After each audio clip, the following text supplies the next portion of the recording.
எழுத்தாளர்கள் அதற்கு தயாராக எழுந்து நிற்க வேண்டும். இந்த இடைவெளிக்கு என்ன காரணம் நினைக்கிறீங்க? அரசியல் இருக்கிறதா?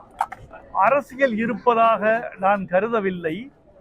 பட்டியலில் உள்ள 24 மொழிகளுக்கும் வழங்கப்படுகிறது.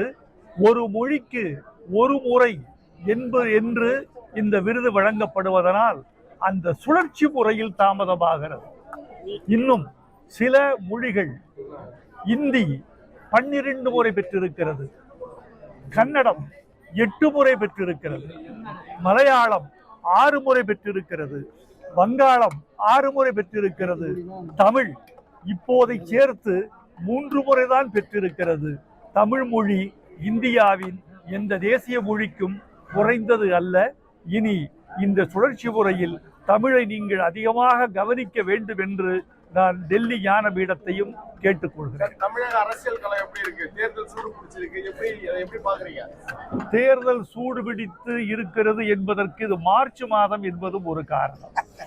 ஏப்ரல் மாதத்தில் இன்னும் அதிகமாக சூடு பிடிக்கும் என்று நான் இருக்கிறேன். மே மாதம் 4ஆம் தேதி தமிழ்நாட்டு ஓட்டுகள் எண்ணப்படுகின்றன. மே ஓட்டு எண்ணிக்கையும் சூடாக இருக்கும். மே 4ஆம் தேதி அக்னி நட்சத்திரம் ஆரம்பிக்கும், அதுவும் சூடாக இருக்கும். அதனாலதான் மே மாதம் தேர்தல் நடத்துறாங்களா?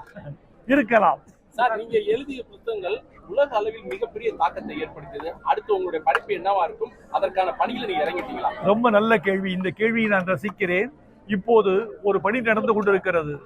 7500 பாடல்கள் எழுதிய நான் இதுவரைக்கும் ஒரே ஒரு பாடல் தொகுதி மட்டும் வெளியிட்டிருக்கிறேன்.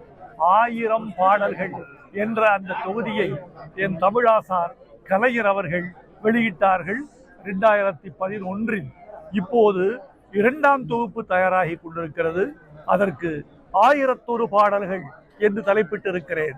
இந்த 1001 பாடல்கள் என்ற என் பாடல்களின் 2ஆம் தொகுப்பு 2026 ஜூலையில் வெளிவரும். அதற்கு பிறகுதான் படைப்பிலக்கியம் குறித்து நான் சிந்திக்க வேண்டும்.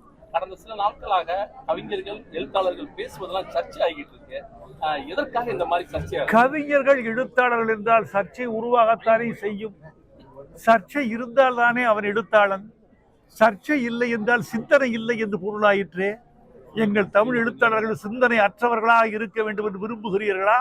வேண்டாம், சிந்தனையாளர்களாகவே இருக்கட்டும். சர்ச்சை வரட்டும். சர்ச்சை வந்தால்தான் தத்துவம் பெறும்.